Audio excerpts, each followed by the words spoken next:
उनको जब इस बात का यकीन हो जाता है कि हर सोमवार के सोमवार खून हुआ करेगा, तो वो फैसला करते हैं कि हर इतवार की रात को जाकर वो पहरा दिया करेंगे, ताकि वो उस आदमी को पकड़ सकें जो गांव की दीवारों पर नाम लिखकर खून किया जा रहा है। गाँव वाले जब रात को पहरा दे रहे होते हैं, तो तभी उन्हें एक आवाज़ सुनाई देती है। वो उस आवाज़ के पीछे जाते हैं, लेकिन तभी उन्हें पता चलता है कि ये तो सिर्फ एक ट्रैप है। जब वो गाँव में वापस आते हैं, तो उन्हें एक आदमी मिलता है जो कि गाँव की दीवार पर लिखने की कोशिश कर रहा होता है। जब वो गाँव वालों को देखता है, तो वो उन्हें देखकर भागना शुरू कर देता है। गाँव वाले भी उसके पीछे भागना शुरू कर देते हैं।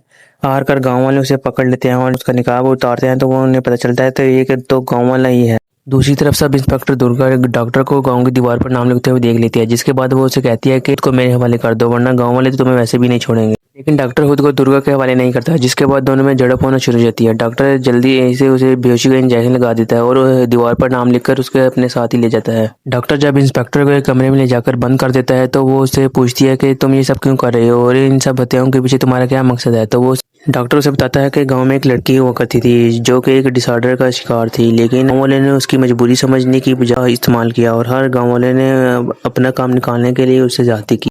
इस गांव में सिर्फ एक मैं ही था जिसने उसकी मजबूरी समझी और मैं उसका इलाज करना शुरू हो गया। जब वो ऐसे ऐसे ठीक हो रही थी, तो मुझे उसका एक बचपन का दोस्त मिला। जब वो शादी करने वाली थी, तो गांव वालों ने उसे इल्ज़ाम लगाकर निकाल दिया, जिसके बाद हमें उसकी लाश मिली।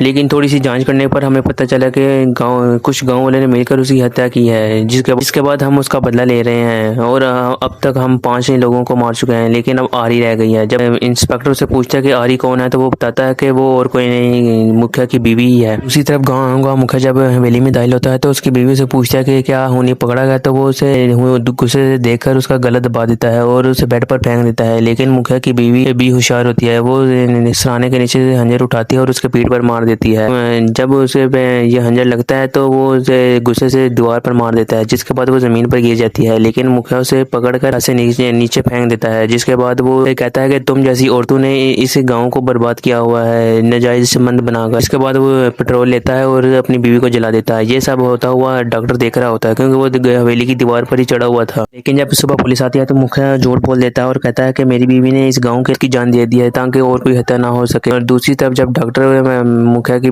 मरहम पट्टी कर रहा होता है, तो उसे बताता है कि मैंने वो तुम्हें खून करते हुए देखा है, तो तुमने झूठ क्यों। वो कहता है कि गाँव वाले मेरी बीवी की बहुत ज्यादा इज्जत किया करते थे और मैं नहीं चाहता था कि इनका विश्वास झूठा पड़े, इसलिए मैंने गांव वाले से झूठ बोल दिया ताकि उसकी इज्जत बरकरार रहे। और दूसरी तरफ जब वो डॉक्टर मरहम पट्टी करके जा रहा होता है, तो वो उसे बताता है कि तुमने जो कुछ पूछा मैंने बता दिया, लेकिन तुमने ये नहीं बताया कि तुम्हें कैसे पता चला कि उसकी हत्या ही हुई थी। तो यहीं पर फिल्म खत्म हो जाती है और असल राज ये होता है कि वो जो अंधा बनकर एक्टिंग कर रहा होता है पूरी फिल्म में, वही असल में किरदार होता है जो कि हत्या होते हुए देख लेता है।